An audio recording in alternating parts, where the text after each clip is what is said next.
Welcome to Come to the Table with Cherry and Terry. We're so glad you popped into my kitchen this morning and to join the conversation.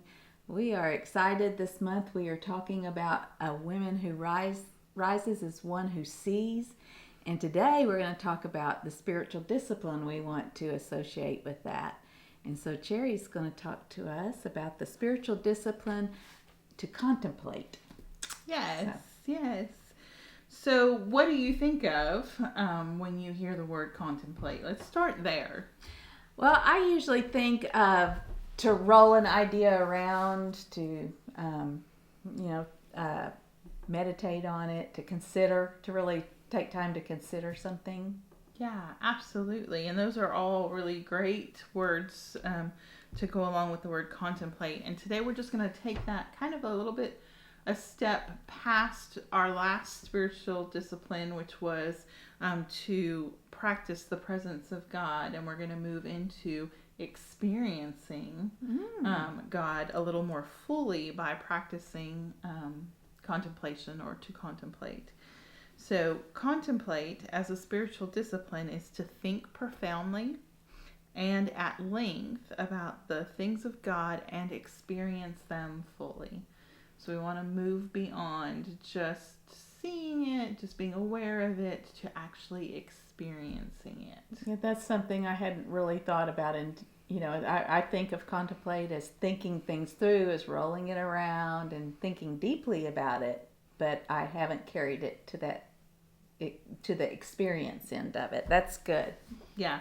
And so there are some steps, there's some keys that'll help us do that. And the first one is noticing. And this is noticing the details of life. So just becoming a good noticer. And so what do you think it takes to be a good noticer? Well, I think to be a good noticer, it's going to take intention, for one thing. You're going to have to be intentional to be a noticer. That you live life a little more focused and engaged.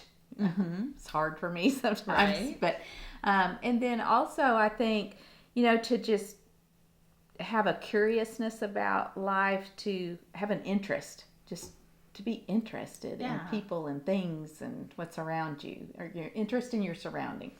Right. It's so easy for us to go through our day on autopilot and not think about or notice the person behind the stand that's checking us out at the grocery store, or like wherever you go, like whoever's helping you. It's so easy for us to be caught up in our thoughts and the next thing we have to do, that we're not taking an interest in what's right in front of us. So those are really great points.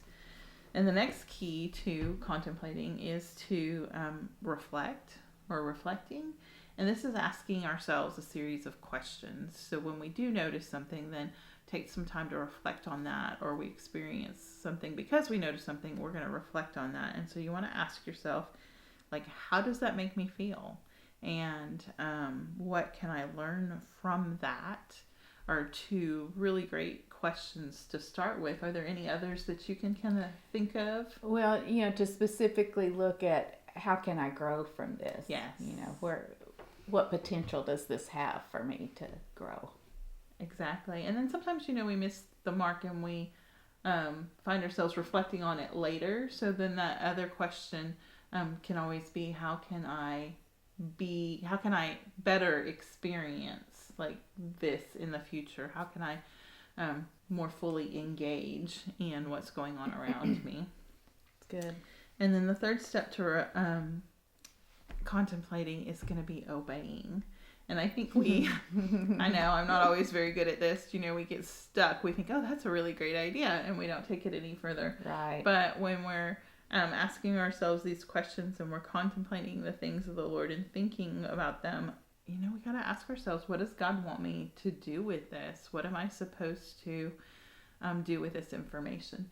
And sometimes maybe it's just, next time notice better. Or, it might be, take your neighbor a plate of food. Or it might be pick up the phone and call somebody and, just see how they're doing.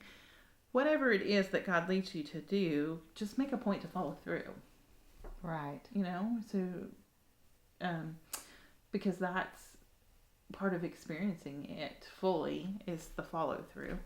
And so I have an interesting little story. There was one morning that kind of illustrates all of these little steps. And so there's one morning when my children were much younger. My son was the oldest, and I was trying to get everybody to school. And that's 4 kiddos at like 3 different campuses, if I remember right, at the time. And just running behind, and then somebody forgot something, and so there were like two trips back to the house, because after they realized they forgot something, another kid realized they forgot something. And just one of those mornings that I was so frustrated and so annoyed. I finally got my oldest to school, dropped them off, they were late, and then on my way home I noticed that there was a car that had gone off in the ditch, and it was 2 high school students, and the ditch was actually pretty full with some water because it'd been raining a lot, and they were both kind of shaken up. So I stopped, and checked on them, like, are you guys okay? What can I do?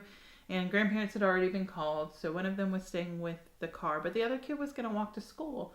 And I'm like, let me just drive you, because, you're already late, and let me just drive you. And so I drove him to school, and then on my way home, I was contemplating, I was thinking, I was reflecting. And I was asking myself some questions, Lord, like, I was so frustrated about being so late, but I can see, like, you had a plan. Like, even though I thought that it was all just a series of random events, you had a purpose, and your timing is perfect. And so just thinking about those things, like, why did this happen this way? Or,